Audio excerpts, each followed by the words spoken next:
دوسری چیز جس کی بہت کمی ہے وہ ہے ایمان والی زندگی. ایمان والی زندگی وہ ہوتی ہے اعمال والی زندگی کہ ایمان لانے کے بعد جن احکامات کا شریعت نے ہم سے مطالبہ کیا ہے، نماز ہے، روزہ ہے، حج ہے، زکوٰۃ ہے، معاملات ہے، معاشرت ہے، اخلاقیات ہے، ہر شعبے میں ہم دین پر عمل کریں. ایک گمراہ فرقہ گزرا ہے، عقائد کی کتابوں میں اس کا تذکرہ ملتا ہے، جنہیں مرجیہ کہا جاتا تھا. مرجیہ کا یہ عقیدہ تھا، وہ کہا کرتے تھے کہ بس ایمان لانے کے بعد اعمال کی کوئی ضرورت نہیں، بس ایمان لائے تو اب آپ جنتی ہے، اب آپ کو اعمال کی کوئی ضرورت نہیں ہے. تو اگر اس وقت ہم اپنے معاشرے کا جائزہ لیں، اگرچہ ہم اپنی زبانوں سے کہہ تو نہیں رہے لیکن حقیقت میں وہ مرجیہ والا نظریہ عملی طور پر ہم اپنا چکے ہیں. مسلمان کی زندگی بتاتی ہے، وہ سمجھتا ہے کہ بس نجات کے لیے ایمان کافی ہے، عمل کی کوئی ضرورت نہیں ہے. حالانکہ جو آیت میں نے پڑھی تھی اور کئی سینکڑوں آیتیں اس پر ہیں، جگہ جگہ اللہ نے یہی فرمایا ہے، ان الذین آمنوا وعملوا الصالحات کانت لهم جنات الفردوس نزلا، کہ وہ لوگ جنہوں نے ایمان لایا اور نیک اعمال کیے. تو ہر جگہ ایمان کے ساتھ اعمال کا تذکرہ ہے، لیکن آج اعمال کے تذکرے سے ہم واقف ہیں. چند روایتیں پڑھ کے ہمیں دھوکہ لگ جاتا ہے. وہ ایک آدمی نے کتے کو پانی پلایا تو اس کی مغفرت ہوگی، ہم کہتے ہیں کہ ہم بھی کسی کتے کو پانی پلا کے مغفرت کرا لیں گے، عمل کی ضرورت نہیں ہے جی، اللہ بڑی معاف کرنے والی ذات ہے. تو اس طرح کی غفلتوں میں نہیں رہنا چاہیے. حیدرآباد کے ایک نواب تھے، نظام ان کا نام تھا، اپنے وزیر کے گھر تشریف لائے. تو وزیر کا چھوٹا بچہ تھا، تو نظام صاحب نے بچوں کو چھیڑا تو بچے نے پلٹ کر جو ہے نواب صاحب کی گستاخی کر دی اور کوئی گالی دے دی اور بدتمیزی کر دی. اور وزیر کے پاؤں تلے تو زمین نکل گئی ہے کہ اتنا بڑا آدمی ہے، کس کی گستاخی کر دی ہے، اب اس کی تو جان نہیں بچے گی. بچوں کو ڈانٹا کہ بے شرم، تمہیں اتنی بدتمیزی کی ایسی بات تو تمہیں نہیں کرنی چاہیے تھی.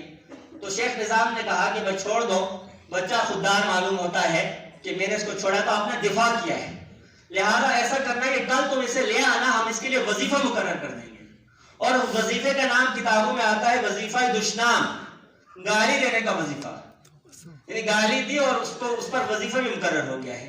تو اس واقعے کو ذکر کر کے حکیم الامت مولانا اشرف علی تھانوی رحمۃ اللہ علیہ فرماتے ہیں کہ اس واقعے کو دیکھ کر لوگ کہیں کہ بھائی نواب کو گالی دینے سے وظیفہ جاری ہوتا ہے، لو ہم بھی چل کے دو چار دے آتے ہیں.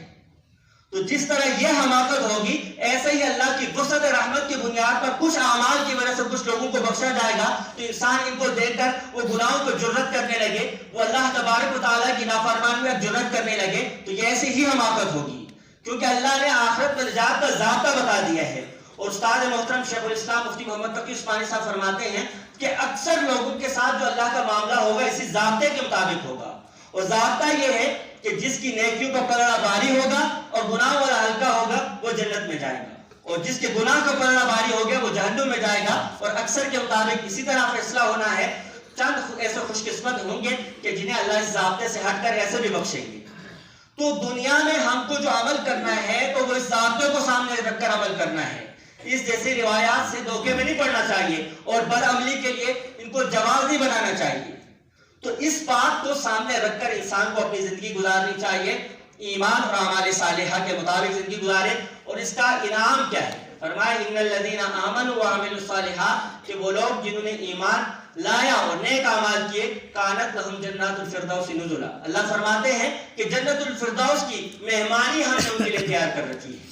یعنی کہ ایمان والے یا اعمال والے یہ مہمان ہوں گے اور رب تعالیٰ ان کے میزبان ہوں گے، اور عزت کے ساتھ ان کو وہاں دیا جائے گا. حدیث میں کہا کہ ایسی ایسی نعمتیں اللہ نے جنتیوں کے لیے تیار کر رکھی ہیں، ما لا عین رأت ولا اذن سمعت ولا خطر علی قلب بشر، کہ کسی آنکھ نے انہیں دیکھا نہیں ہے، کسی دل پر ان کا خیال گزرا نہیں ہے، کسی کان نے انہیں سنا نہیں. ایسی ایسی عظیم نعمتیں، وہ نعمتوں کے لیے دنیا میں کچھ کرنا پڑتا ہے. جنت اتنی سستی نہیں ہے. الا ان صلۃ اللہ الغالیہ، اللہ کا سامان وہ بہت مہنگا ہے.